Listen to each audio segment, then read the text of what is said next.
Hey guys, and welcome back to TechGenie. Today we're going to be reviewing the over-ear Sennheiser HD202 headphones. So without any further ado, let's get straight into the video. Okay, so I'm going to talk to you first about the design and then go on to about like how it all sounds and a little bit about the headphones themselves, because that's the reason why you're going to be buying them. If you do want to buy them, of course, make your own opinions out of this video.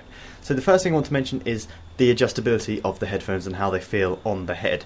So you might be able to see from the videos we put up now is that you can adjust the ear cups up and down, slide them up and down, so you can get a little bit of movement up and down, but you can't get any movement side to side. So if you have got like a wide head, then it's going to be really tight on your ears, and I do find sometimes it is quite uncomfortable after a long period of time because the distance between the pads on the ear on the headphones when they push onto your ears and the speakers of the actual headphones themselves is quite small. So when they're quite tight and pushing together, sometimes the speakers actually touch your ear and like the plastic touches your ear, and after a while that's going to cause some irritation. It's going to be a little bit painful. So when you put them over your ears, they don't cancel out the noise completely, but they do cancel out quite a lot. So when you're listening to audio, you do cut out an awful lot of noise, but when they're just on your ears, then they don't cut out any noise at all.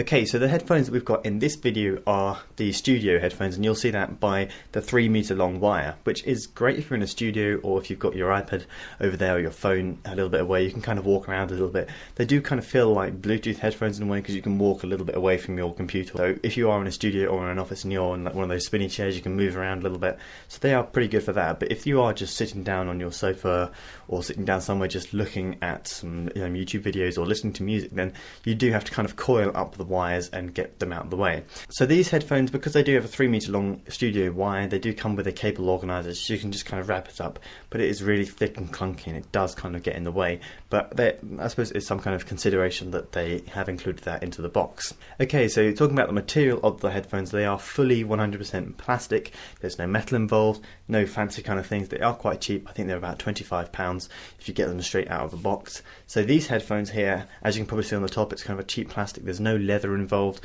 and on the ear cups, plastic, like a weird thin plastic kind of material. It's not leather, so if you do kind of scratch it, it's going to rip through it. So they are a little bit fragile in that area, but to be fair, you don't really notice it when they're on your ears because you're not really looking at them. Now bear in mind that I don't have really high-end headphones, so I don't have much comparison. I'm comparing them with like more of the low-end headphones, and especially with earphones as well, the difference between earphones and these headphones. Okay, so because I've only used like earphones or low-end headphones, these ones completely blow all of them out of the water in my opinion. They've got a really large like range. They don't have too much bass, too much treble or anything. They're really good like in terms of dealing with all ends of the audio spectrum. So you've got a lot of bass in there, and then you've also got a lot of treble. So you do find when you listen to thumpy music, you get all of that low end stuff as well. So I think that is really good that they've included like lots of different sides of stuff. I think it's because they are studio headphones, they do have a broad range of audio hearing.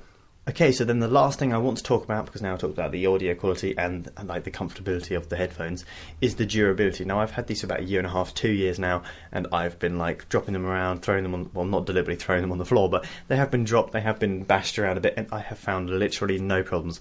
As far as I've gone in terms of breaking these headphones is pulling the ear cups off the actual headphone band at the top. You can easily just click those back into place, and they are easily adjustable to slide up and down again. Okay, so in terms of like knocking these about and stuff, because it's plastic and it's still pretty durable and pretty strong, I haven't had any breakages, no splitting of the wires. I've had them for 2 years now, and usually you find that the wires end up getting a little bit weak and break, and then you have to go and replace the wire or replace the headphones entirely, but I haven't had that problem as of yet. And then the third thing I want to talk about in terms of durability is the plastic, like the thin plastic layer I talked about earlier, over the ears and on the top of the headbands. Because it is such a thin material, I did initially think that this is going to wear out and then it's going to start tearing and ripping, but I haven't had any problems with that at all. I mean, it depends on how badly you're going to use them and treat your headphones.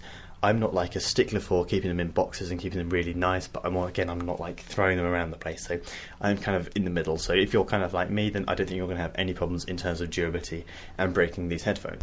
Okay, so then the last two things I want to mention is the temperature, and then basically is it worth getting these headphones.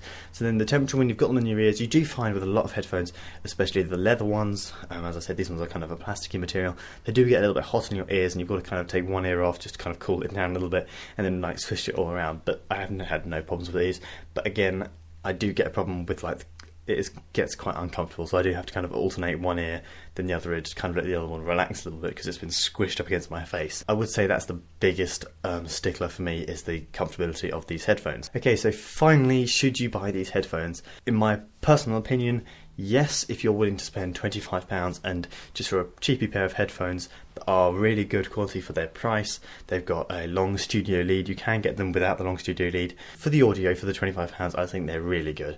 If you're really there for the comfortability and you're going to be sitting down for hours and hours and hours on end with these, I'd probably suggest going and looking at some other brands, because this one wasn't the most comfortable I've tried it. Okay, so that does conclude today's video, guys, so I hope you did enjoy it. If you did enjoy it, make sure you leave a thumbs up. Let's see if we can hit 10 to 15 likes, probably 10 likes because no one's going to watch this video. But if you did enjoy it, make sure you leave a thumbs up, and I hope I have helped you with the headphones. As I said, probably a good bargain deal for these headphones. So leave a thumbs up, guys, and make sure you subscribe to this channel and our second channel, Blog Brothers. Links down below in the description. We'll see you in the next one, guys. Live long and prosper.